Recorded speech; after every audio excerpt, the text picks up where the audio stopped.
Assalamualaikum warahmatullahi wabarakatuh. Seorang pria dari Brebes merantau jauh demi keluarga, tapi takdir mempertemukannya dengan wanita Jepang yang sudah 10 tahun mandul dan hampir kehilangan harapan. Dari pertemuan sederhana, lahir sebuah keputusan yang mengubah segalanya. Penuh rahasia, rasa bersalah, dan harapan terlarang. Saat kebahagiaan akhirnya datang, justru kecurigaan mulai tumbuh. Ketika semuanya terbongkar, siapa yang benar-benar harus disalahkan? Sebelum lanjut, tulis di kolom komentar. Kamu menonton video ini dari daerah mana? Dan sekarang jam berapa di tempatmu? Di sebuah desa kecil di Brebes, hidup seorang pria muda bernama Arga yang setiap harinya akrab dengan panas matahari dan bau tanah sawah. Ia bukan orang yang banyak bicara, tapi dari tatapannya terlihat jelas bahwa ia memikul beban yang besar. Sejak menikah dan memiliki seorang anak, Arga merasa hidupnya bukan lagi miliknya sendiri. Semua yang ia lakukan, semua yang ia pikirkan, selalu kembali pada satu tujuan: bagaimana membuat keluarganya hidup lebih layak. Namun kenyataan tidak semudah harapan. Penghasilannya sebagai buruh tani seringkali tidak cukup, bahkan untuk memenuhi kebutuhan sehari-hari. Kadang ia harus berhutang hanya untuk membeli beras. Dalam diam, ia sering merasa gagal sebagai suami dan ayah. Keputusan besar itu datang di suatu malam yang sunyi. Di dalam rumah sederhana yang berdinding anyaman bambu, Arga duduk bersama istrinya. Lampu redup menggantung di atas mereka, menciptakan bayangan panjang di dinding. Dengan suara pelan namun tegas, Arga mengutarakan niatnya untuk pergi ke Jepang menjadi TKI. Istrinya terdiam lama. Ia tahu itu bukan keputusan yang mudah, tapi juga sadar bahwa keadaan mereka tidak memberi banyak pilihan. Air mata mulai mengalir tanpa bisa ditahan. Mereka berbicara tentang masa depan, tentang anak mereka, tentang harapan yang mungkin bisa terwujud jika Arga berani mengambil langkah itu.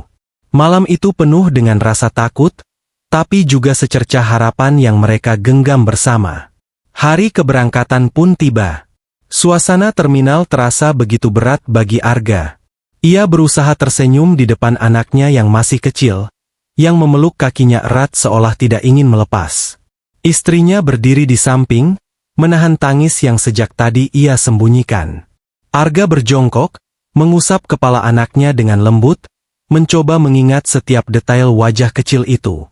Ia tahu, perjalanan ini bukan hanya soal mencari uang, tapi juga soal meninggalkan bagian terpenting dari hidupnya untuk waktu yang tidak sebentar.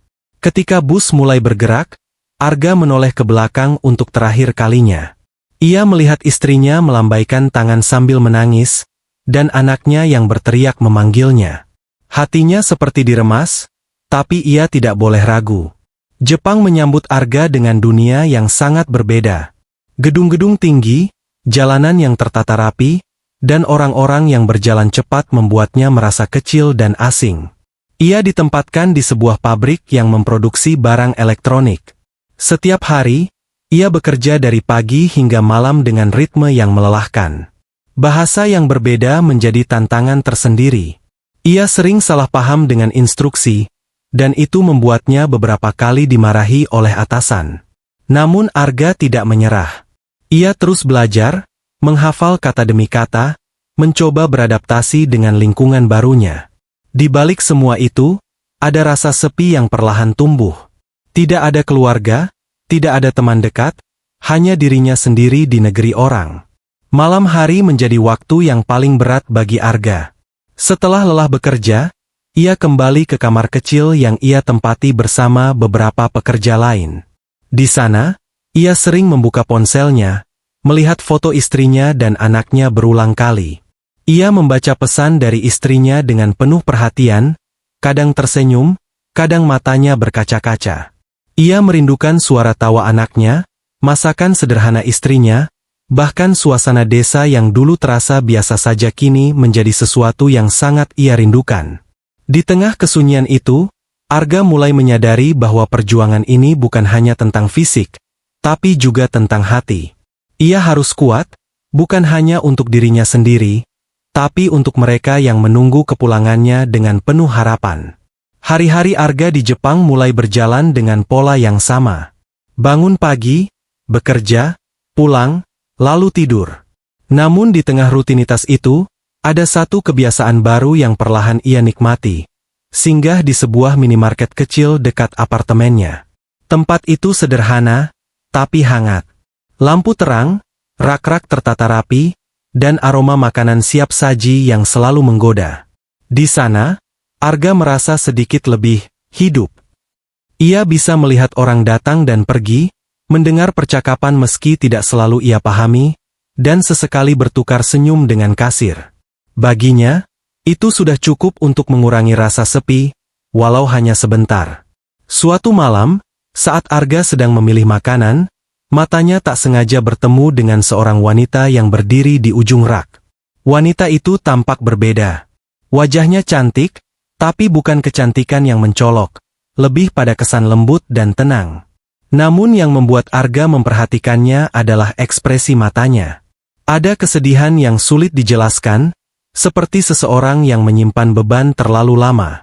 Wanita itu sempat tersenyum kecil ketika Arga tanpa sengaja menjatuhkan bungkus makanan yang ia pegang. Senyum itu sederhana, tapi cukup untuk membuat Arga merasa ada sesuatu yang berbeda dari pertemuan singkat itu. Beberapa hari setelahnya, Arga kembali melihat wanita itu di tempat yang sama. Kali ini, mereka berdiri lebih dekat di antrian kasir. Arga memberanikan diri menyapa dengan bahasa Jepang sederhana yang ia kuasai. Wanita itu tampak sedikit terkejut, namun kemudian menjawab dengan ramah. Dari percakapan singkat itu, Arga mengetahui namanya Yumi. Suaranya lembut, dan caranya berbicara membuat Arga merasa nyaman. Mereka tidak berbicara lama, tapi cukup untuk meninggalkan kesan. Sejak saat itu, Arga mulai berharap bisa bertemu Yumi lagi, tanpa benar-benar mengerti alasannya. Pertemuan mereka menjadi semakin sering, seolah tanpa direncanakan. Kadang di minimarket, kadang di jalan sekitar apartemen. Percakapan mereka pun mulai berkembang, meski masih sederhana. Yumi tampak sabar ketika Arga terbata-bata berbicara dalam bahasa Jepang, bahkan sesekali membantunya dengan kata yang tepat. Dari situ, Arga mulai merasa bahwa Yumi bukan hanya ramah, tapi juga perhatian. Di sisi lain, Yumi terlihat menikmati kebersamaan singkat itu. Ada perubahan kecil dalam dirinya, senyum yang mulai lebih sering muncul, dan tatapan mata yang tidak lagi terlalu kosong.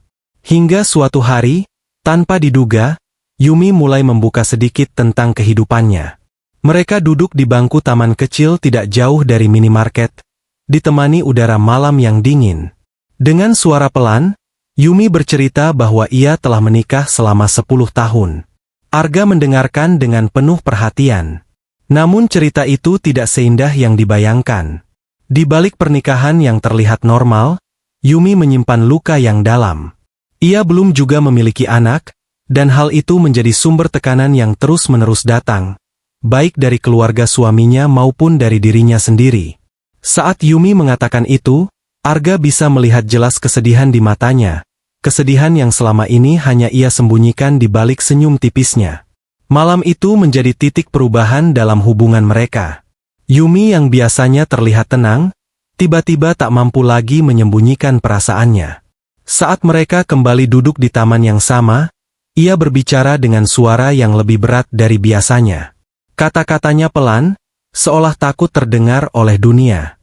Ia bercerita bagaimana setiap tahun harapan itu selalu muncul, lalu hilang lagi. Bagaimana setiap kali melihat orang lain menggendong anak, hatinya terasa kosong. Arga tidak memotong pembicaraan. Ia hanya duduk diam, mendengarkan, mencoba memahami perasaan yang begitu dalam itu. Dalam hatinya, ia merasa iba, tapi juga bingung harus berkata apa. Yumi menunduk, tangannya saling menggenggam erat. Ia mengaku bahwa tekanan dari keluarga suaminya semakin kuat dari waktu ke waktu. Pertanyaan yang sama terus diulang, seakan-akan dirinya adalah satu-satunya penyebab dari semua ini. Ia pernah mencoba berbagai cara, dari pemeriksaan medis hingga pengobatan alternatif. Namun hasilnya tetap sama. Kegagalan demi kegagalan membuatnya lelah, bukan hanya secara fisik, tapi juga batin. Saat ia mengangkat wajahnya, Arga melihat mata yang berkaca-kaca, seolah menyimpan tangisan yang sudah terlalu lama ditahan. "Aku hanya ingin menjadi seorang ibu," ucap Yumi dengan suara yang hampir tak terdengar. Kalimat itu sederhana, tapi terasa sangat berat. Arga merasakan sesuatu yang menusuk di dalam hatinya. Ia membayangkan bagaimana rasanya hidup dengan harapan yang terus pupus. Ia teringat anaknya di kampung halaman, tawa kecil yang sering ia rindukan. Tanpa ia sadari, perasaan bersyukur dan bersalah bercampur dalam dirinya. Ia bersyukur memiliki keluarga, tapi di saat yang sama, ia berada di sini, jauh dari mereka, justru semakin dekat dengan orang lain yang sedang terluka. Sejak malam itu, hubungan mereka berubah. Bukan menjadi sesuatu yang terang-terangan berbeda, tapi ada kedekatan emosional yang semakin kuat. Mereka mulai lebih sering bertemu, tidak hanya secara kebetulan. Kadang Yumi menunggu Arga di minimarket, kadang Arga yang sengaja datang lebih awal hanya untuk melihatnya. Percakapan mereka menjadi lebih dalam, tidak lagi sekadar basa-basi. Mereka saling berbagi cerita tentang hidup, tentang masa lalu, tentang hal-hal yang jarang mereka ungkapkan kepada orang lain. Dalam kebersamaan itu, Arga menemukan kenyamanan yang selama ini hilang, sementara Yumi menemukan seseorang yang mau mendengarkan tanpa menghakimi. Namun di balik semua itu, ada sesuatu yang perlahan tumbuh tanpa mereka sadari. Bukan sekadar rasa simpati atau pertemanan, tapi sebuah keterikatan yang berbahaya. Arga mulai merasa kehilangan jika tidak bertemu Yumi, sementara Yumi mulai bergantung pada kehadiran Arga untuk mengisi kekosongan dalam hidupnya. Di sisi lain, Arga sadar bahwa apa yang ia jalani ini tidak sepenuhnya benar. Ia memiliki istri dan anak yang menunggunya di rumah. Setiap kali ia mengingat itu, hatinya terasa berat. Tapi setiap kali ia melihat Yumi tersenyum, semua keraguan itu seakan memudar. Ia berada di persimpangan yang sulit, antara tanggung jawab dan perasaan yang semakin dalam. Waktu berjalan, dan tanpa mereka sadari, batas-batas yang dulu terasa jelas mulai memudar. Suatu malam, ketika hujan turun cukup deras, Yumi meminta Arga menemaninya lebih lama dari biasanya. Mereka berteduh di bawah atap kecil dekat taman, suara hujan mengisi keheningan di antara mereka. Yumi terlihat lebih rapuh dari biasanya. Ia tidak banyak bicara, hanya sesekali menarik napas panjang. Arga bisa merasakan ada sesuatu yang berbeda. Dalam suasana yang dingin dan sunyi itu, jarak di antara mereka terasa semakin dekat. Bukan hanya secara fisik, tapi juga perasaan. Percakapan yang awalnya ringan berubah menjadi lebih dalam. Yumi kembali membicarakan keinginannya untuk memiliki anak, tapi kali ini dengan nada yang lebih putus asa. Ia merasa waktu terus berjalan, sementara harapannya semakin menipis. Arga mendengarkan dengan hati yang semakin gelisah. Ia tahu ini bukan lagi sekadar curahan hati biasa. Ada harapan yang mulai diarahkan padanya, meski belum diucapkan secara langsung. Dalam benaknya, Arga bergulat dengan pikirannya sendiri. Ia tahu ini bukan jalur yang benar, tapi di sisi lain, ia tidak tega melihat Yumi terus terpuruk. Dalam momen yang penuh emosi itu, Arga akhirnya mengucapkan sesuatu yang sebelumnya hanya berputar di dalam pikirannya. Ia menawarkan diri untuk membantu Yumi dengan cara yang tidak seharusnya. Kata-kata itu keluar dengan pelan, tapi cukup jelas untuk mengubah segalanya. Yumi terdiam. Wajahnya menunjukkan keterkejutan, bahkan sedikit ketakutan. Ia menatap Arga, seolah memastikan bahwa ia tidak salah dengar. Suasana menjadi sangat sunyi, hanya suara hujan yang terdengar semakin keras. Bagi Arga, detik itu terasa sangat panjang. Awalnya, Yumi menolak. Ia menggeleng pelan, mengatakan bahwa itu tidak benar, bahwa itu akan melukai banyak orang. Ia sadar bahwa apa yang ditawarkan Arga bukanlah solusi yang sederhana. Namun setelah malam itu, pikirannya tidak pernah benar-benar tenang. Kata-kata Arga terus terngiang di kepalanya. Ia mulai memikirkan kemungkinan yang sebelumnya tidak pernah ia bayangkan. Keputusasaan yang selama ini ia rasakan perlahan mengaburkan batas antara benar dan salah. Ia mulai bertanya pada dirinya sendiri, apakah ini satu-satunya kesempatan yang ia miliki? Hari-hari berikutnya dipenuhi dengan kebimbangan. Arga sendiri tidak merasa tenang setelah mengatakan hal itu. Ia sering termenung, memikirkan konsekuensi yang mungkin terjadi. Ia sadar bahwa keputusan ini bisa menghancurkan banyak hal, rumah tangga Yumi, bahkan keluarganya sendiri di Indonesia. Namun di sisi lain, ia merasa telah membuka pintu yang tidak bisa begitu saja ditutup.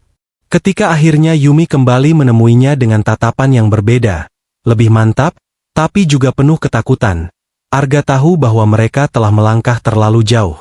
Dan dari titik itu, tidak ada lagi yang akan benar-benar sama seperti sebelumnya. Keputusan itu akhirnya benar-benar terjadi, dan sejak saat itu hidup mereka berubah dengan cepat. Hari-hari yang sebelumnya terasa biasa kini dipenuhi ketegangan yang tak terlihat. Arga dan Yumi menjalani semuanya dalam diam, menyimpan rahasia yang tidak boleh diketahui siapapun. Di luar, kehidupan berjalan seperti biasa, orang-orang tetap bekerja, tertawa, dan menjalani rutinitas. Namun bagi mereka berdua, setiap pertemuan membawa beban yang semakin berat. Ada rasa bersalah yang terus menghantui, tapi juga harapan yang diam-diam mereka tunggu. Waktu terasa berjalan lebih lambat, seolah setiap hari membawa pertanyaan yang belum terjawab. Hingga suatu hari, Yumi datang menemui Arga dengan wajah yang berbeda. Ia tidak banyak bicara saat itu, hanya meminta Arga duduk dan mendengarkannya. Tangannya sedikit gemetar, tapi ada sesuatu di matanya, campuran antara kebahagiaan dan ketakutan. Dengan suara pelan, ia akhirnya mengatakan bahwa ia hamil. Kalimat itu membuat Arga terdiam. Dunia seakan berhenti sejenak. Apa yang dulu hanya berupa kemungkinan kini menjadi kenyataan. Namun kebahagiaan itu tidak datang dengan utuh. Bersamaan dengan itu, muncul bayangan akan konsekuensi yang tidak bisa mereka hindari. Kabar kehamilan itu membawa perubahan besar dalam kehidupan Yumi. Di rumah, suaminya mulai menunjukkan perhatian yang lebih. Keluarga suaminya yang dulu sering menekan kini justru terlihat bahagia. Semua orang menyambut kabar itu dengan penuh sukacita, tanpa mengetahui kebenaran yang tersembunyi di baliknya. Namun justru disitulah masalah mulai muncul. Suami Yumi, yang awalnya bahagia, perlahan merasakan ada yang berbeda. Perubahan sikap Yumi, kegelisahan yang tak biasa, dan beberapa kebiasaan kecil yang tidak seperti dulu mulai menimbulkan tanda tanya di benaknya. Kecurigaan itu tidak muncul begitu saja, tapi tumbuh perlahan. Suami Yumi mulai memperhatikan hal-hal kecil. Waktu Yumi keluar rumah, pesan-pesan yang ia sembunyikan, hingga perubahan cara ia berbicara. Ia tidak langsung menuduh, tapi mulai mencari tahu dengan caranya sendiri. Hingga suatu titik, semua petunjuk itu mengarah pada satu kenyataan yang sulit diterima. Ketika kebenaran itu akhirnya terbongkar, suasana rumah berubah menjadi penuh emosi. Rasa marah, kecewa, dan hancur bercampur menjadi satu. Yumi tidak bisa lagi mengelak, dan Arga pun tidak bisa lagi bersembunyi dari kenyataan. Di tengah semua kekacauan itu, Arga merasakan penyesalan yang begitu dalam. Ia teringat kembali alasan awal ia datang ke Jepang, untuk keluarganya, untuk masa depan anaknya. Namun kini, ia justru terjebak dalam masalah yang bisa menghancurkan banyak kehidupan. Di Brebes, istrinya masih menunggu dengan penuh harapan, tidak tahu apa yang sebenarnya terjadi. Sementara di Jepang, sebuah keluarga sedang berada di ambang kehancuran. Arga akhirnya menyadari bahwa keputusan yang lahir dari rasa kasihan dan kesepian bisa membawa dampak yang sangat besar. Dan di titik itu, ia harus menghadapi kenyataan bahwa tidak semua niat baik berakhir dengan kebaikan. Wassalamualaikum warahmatullahi wabarakatuh.